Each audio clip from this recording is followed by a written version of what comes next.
Howdy, folks. Hope you're having a good day today. This is Alan, and today's news, where I'll be reading about the news, maybe talking about it too, with my opinion. Anybody has some comment can comment also. I'm welcome to all comments. This one here is from USA Today. Biden takes climate victory lap in Egypt to some countries. U.S. is doing little too late.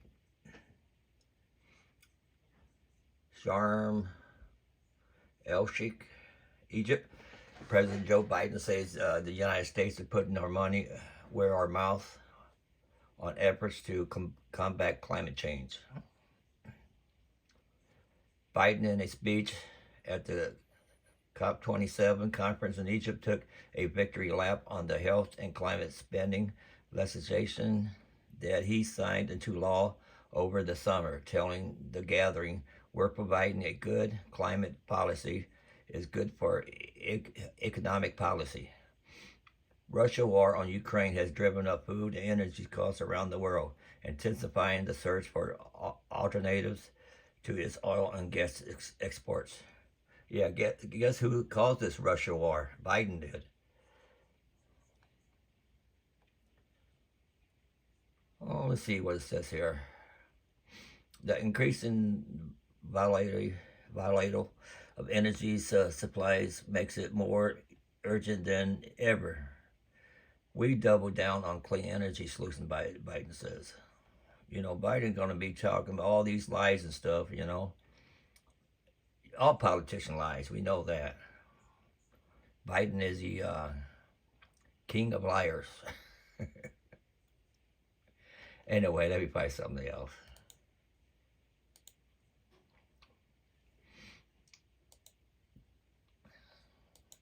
I forgot anything. No ads. Okay, let me see. Here's one from NBC News. I hate these articles where I can't pronounce the words too well, but I'll learn. Okay, here in Kherson, as Ukrainian troops enters key city after Russia retreats in humiliating blow for Putin. Ukraine forces swept into the key southern city of Kherson on Friday after Russia said its military had completed a rapid retreat from the area, a humiliating setback for President Vladimir Putin in a major development in the war. As civilians flocked to the city's central square to greet advancing soldiers, Kyiv said its forces were taking control and warned any remaining occupying troops to surrender. The Russian pulled out across the Dnieper River, I guess it is, that divides the region, marks one of the biggest blows yet for Putin, abandoning perhaps the greatest prize of the war he launched nearly 9 months ago and severely weakening his grasp over the country south. He killed all these people and children and stuff. Putin did. He need to be trial. They need to have a trial against him. After all this is over, let's find something else to read. And see what else we got here.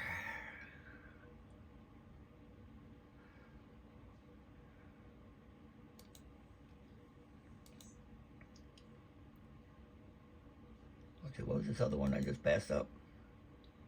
Lemon alert. 37 cars to avoid at all costs. I hope mine's not on it. Probably is. This is from Forbes. Today's cars and trucks perform better, pack more innovative features, are safer, and generally come off the assembly line built better than ever. It's tough to win up being stuck with a bonafide lemon these days, and more owners complaining about quirky infotainment systems that major mechanical failures.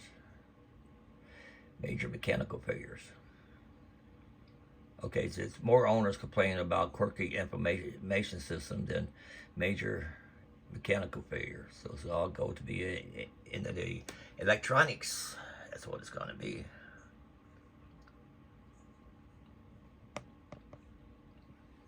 But that doesn't mean all new vehicles within a given model segment are created equal in terms of their performance, comfort, sophistication, and especially long-term reliability. And some models may have inherent design flaws that cause some shoppers to take a pass, while others have just lingered too long without a redesign and have since been.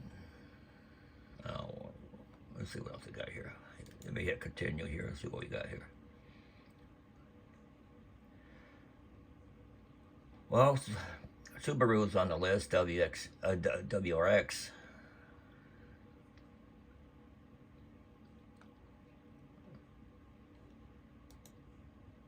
You can find this on Forbes, this article.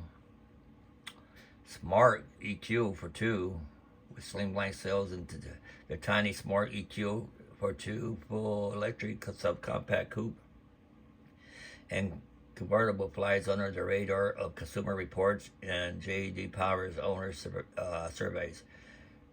So this pick is entirely our call. While it's cleverly styled and is the cheapest EV you ever buy, its two-seat interior is cramped. There's little in the way of cargo space, and highway driving can be unnerving. Yeah, I have an accident in one of those things. Where's the 4.2's operating range on a charge is feeble. At an anxiety introducing 58 miles. A used Nissan Leaf is a better pick for the money, according to Kelley Blue Book. The estimated average transaction price for a light-duty vehicle in the U.S. was $36,733 last month, which is up by 2.3% a year earlier. Meanwhile, the average financing rate is at a 10-year high, Edmunds.com reports. I want to see my cars on there. Nissan Titan XD to number 35. The heavy-duty version of Nissan full-size Titan pickup truck sells in only minutes numbers. And though it's capable, comfortable, and drives well enough for its size and weight, the domestic brand's biggest trucks beat it in terms of its critical towing and handling capabilities. Consumer Report gives it a low overall score and predicts poor reliability down the road. Consumer Report ranks it among the worst vehicles of the year. Okay. You know, they got 38 of these things, sir. Number 34, Mitsubishi Mirage. There's little about the compact Mitsubishi Mirage other than an affordable price tag. It's slow, noisy, and unrefined compared to most other small cars. J.D. Power give it subpar scores for both reliability and initial quality, and Consumer Reports pages as the lowest ranked vehicle in its class. If you're one of the dwindling number of small car shoppers, look at a Honda Fit, Toyota Yaris, Hyundai Accent, or Kia Rio instead. Well, we know we don't want no Kia. They're easy to steal. See what else we got here. Number 33, Land Rover Discovery Sport, the much awaited Land Rover Discovery Sport in North America. Debut in 2015 and estimated 11.8% of Discovery Sport owners swapped them for other vehicles within a year of taking possession. While the Land Rover Discovery Sport is handsome looking and a particularly appealing interior and decent off-road chops, it falls short compared to its European rivals among compact luxury SUVs. It gets low marks for reliability, from both Consumer Reports and J.D. Powers, with Consumer Report giving it a dismal overall rating, citing its subpar overall acceleration and handling capabilities. Consider a BMW X3 or Audi Q5 instead.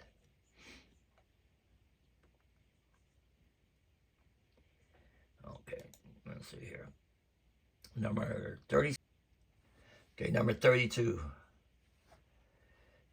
Jeep Renegade. Up to $4,500 cash back and up to $2,500 cash and 0% financing for 36 months. Here's another Jeep deal on a 2018 model. In this case, the style is subcompact Renegade. Renegade through smartly styled and subcompact. See again, the Honda HR-V, Nissan Rogue Sports, and Hyundai Kona are better choices. Okay, let's see what else we got here. 31, Fiat, the subcompact. Let's see. Subcompact Fiat 500X is another model that looks good both on paper and in person, but falters where the proverbial rubber meets the road. With a Consumer Report score of 35 out of 100, it does only nominal better than the above 500L. And like the model, it's rated way below average projected durability of the Fiat. Let's see what else. Let's go to something else. Oh, by the way, too, I want to wish all the veterans happy Veterans Day. Thanks for your good job that you have done, the past and the present veterans. Number 30, Fiat 500L. They look almost like a Mini Cooper. There is a lot to look about Fiat's small four-door wagon, including a roomy interior, crisp handling, and terrific outward visibility.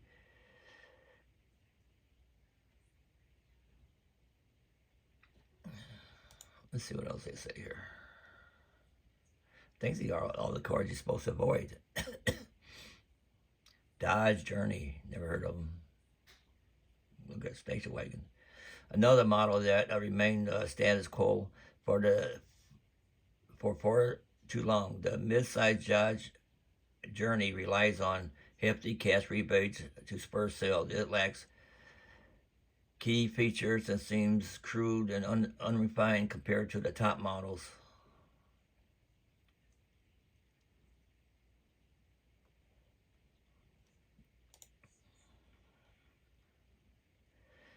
Number 28, Alfa Romeo, whatever that name is.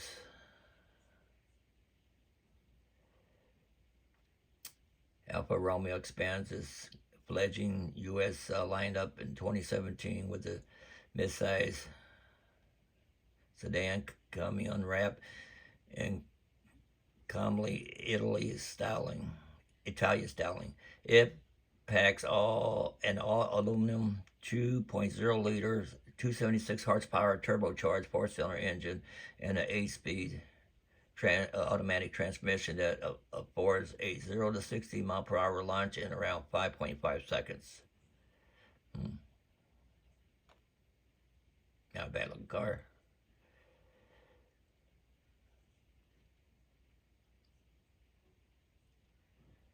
Okay, what else we got here?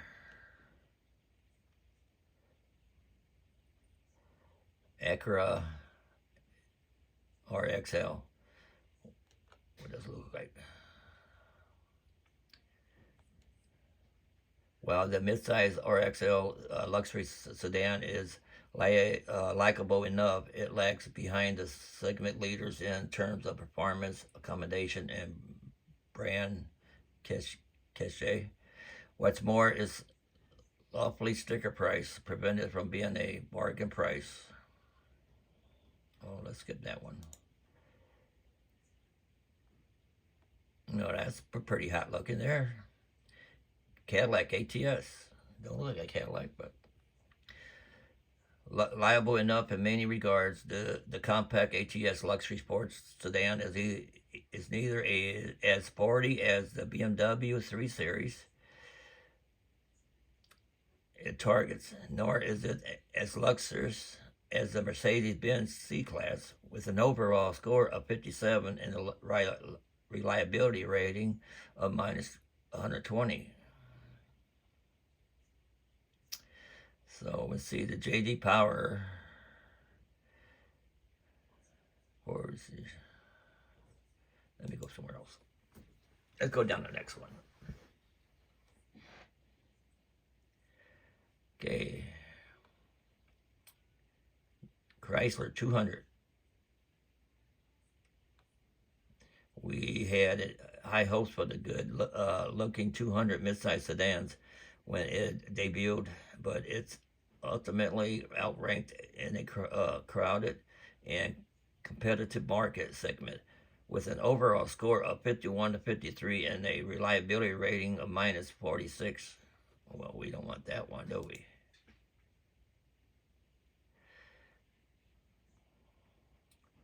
The Chevrolet Suburban. Let's take another look at that. Won't show no more. There it goes. The full-size Suburban SUV is as purposeful a vehicle as there is built for a large family and are those who require the ability to tow a large boat or trailer. In truth, for this type of vehicle, it's hard to beat. But beware of its big and ungainly and its sheer vehicle overkill in absence of such special needs.